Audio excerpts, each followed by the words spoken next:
June, nasa loob na nga ng Philippine Area of Responsibility yung binabantayan nating low pressure area dyan sa may Pacific Ocean.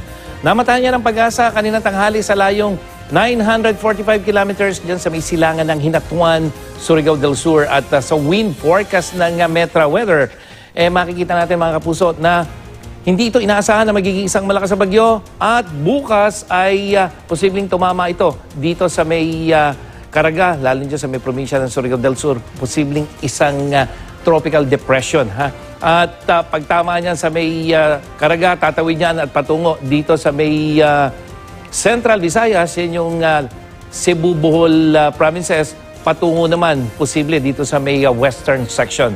At sa rainfall forecast ng Metra Weather ngayong araw na ito, dito sa may Cagayan at sa may Cordillera region, mga kapuso, may mga pagulan pero hindi po yan dulot nitong low pressure area kung hindi yung hanging amihan. Yung ulan na dala-dala ng low pressure area, unting-unting mararamdaman dyan sa may Caraga at Davao region. Simula po yan mamayang gabi at malaking bahagi ng Luzon, Visayas at Mindanao, may wala pang ulan ngayong araw ito. At bukas, magiging maulan na araw ng linggo dito sa Caraga, Northern Mindanao, dyan sa may Zamboanga Peninsula at yung mga malalakas na ulan, mas ramdam dito sa Northern Mindanao at Caraga region na pwedeng magdulot ng mga flash flood at pagbaha.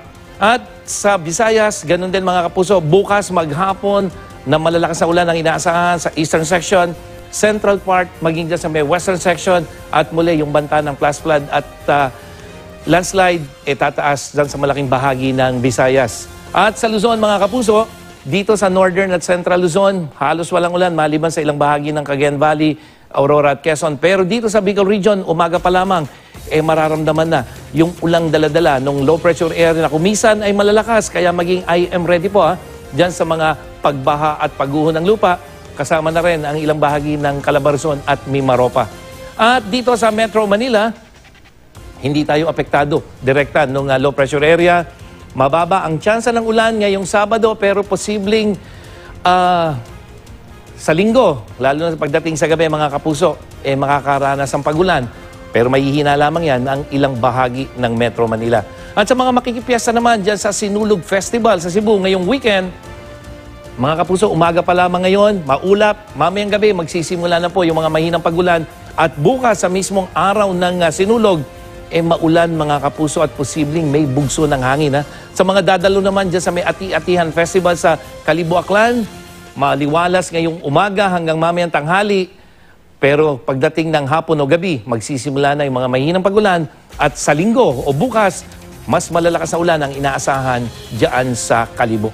At babala pa rin ang pag-asa, magiging maalon ngayong araw, yung mga karagatang sakop naman ng Ilocos Region, dyan sa may Cagayan Valley, silangang baybayin ng Aurora at Quezon, dyan sa may Bicol Region, Northern at Eastern Samar, Dinagat, dyan sa may Surigao del Norte at sa Siargao Island. Kaya pinapayuhang huwag muna pong magleag yung mga maliliit na sasakyang pandagat. At yan ang latest mula sa GMA Weather, magplano para sigurado. I am ready. Serbisyong totoo ng GMA News.